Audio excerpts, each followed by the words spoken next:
Iran Israel ಪರಸ್ಪರ ದಾಳಿಯಿಂದಾಗಿ ಮಧ್ಯಪ್ರಾಚ್ಯದಲ್ಲಿ ಯುದ್ಧದ ಕಾರ್ಮೋಡ ಆವರಿಸಿದೆ.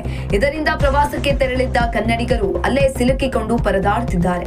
ಏಕಾಏಕಿ ವಿಮಾನಗಳು ಕ್ಯಾನ್ಸಲ್ ಆಗಿದ್ದರಿಂದ ಕುವೈತ್, ದುಬೈ, ಅಬುಧಾಬಿ ಸೇರಿದಂತೆ ಇತರೆ ಮಧ್ಯಪ್ರಾಚ್ಯ ದೇಶಗಳಲ್ಲಿ ಕನ್ನಡಿಗರು ಸಿಲುಕಿಕೊಂಡಿದ್ದಾರೆ.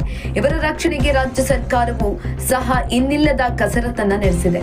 ಮತ್ತೊಂದು ಕಡೆ ಕುಮಾರಸ್ವಾಮಿ ಮಾತನಾಡಿ, ಯುದ್ಧ ನಿಲ್ಲುವವರೆಗೂ ಅಲ್ಲಿಂದ ಎಲ್ಲರನ್ನ ಕರೆಸುವುದು ಕಷ್ಟ ಅಂತ ತಿಳಿಸಿದ್ದಾರೆ. ಇಂದು ಮೈಸೂರಿನಲ್ಲಿ ಮಾತನಾಡಿದ ಕುಮಾರಸ್ವಾಮಿ, ಯುದ್ಧ ನಿಲ್ಲುವವರೆಗೂ ಅಲ್ಲಿಂದ ಎಲ್ಲರನ್ನ ಕರೆಸುವುದು ಕಷ್ಟ.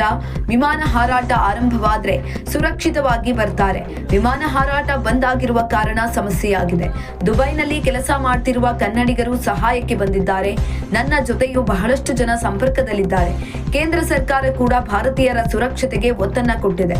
ರಾಜ್ಯ ಸರ್ಕಾರವು ಕೇಂದ್ರ ಸರ್ಕಾರದ ಜೊತೆ ಮಾತುಕತೆಯನ್ನ ನಡೆಸ್ತಾ ಇದ್ದಾರೆ ಅಂತ ಹೇಳಿದ್ದಾರೆ.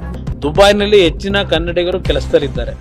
ಅದರಿಂದ ಸ್ವಲ್ಪ ಮಟ್ಟಿಗೆ ಒಂದು ಅವರೆಲ್ಲರೂ ಈ ಸಂದರ್ಭದಲ್ಲಿ ಅವರಿಗೆ ಧೈರ್ಯ ತುಂಬಿ ಅವರ ಒಂದು ಊಟ ತಿಂಡಿ ವ್ಯವಸ್ಥೆ ಮಾಡಿದ್ದೇವೆ ಅಂತಕ್ಕಂಥ ಹೇಳ್ತಾ ಇದ್ದಾರೆ.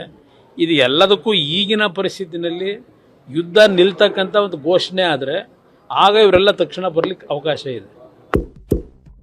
ಇಂತಹ ಇನ್ನಷ್ಟು ವಿಡಿಯೋಗಳಿಗಾಗಿ ಲೈಕ್ ಮಾಡಿ, ಫಾಲೋ ಮಾಡಿ, ಶೇರ್ ಮಾಡಿ.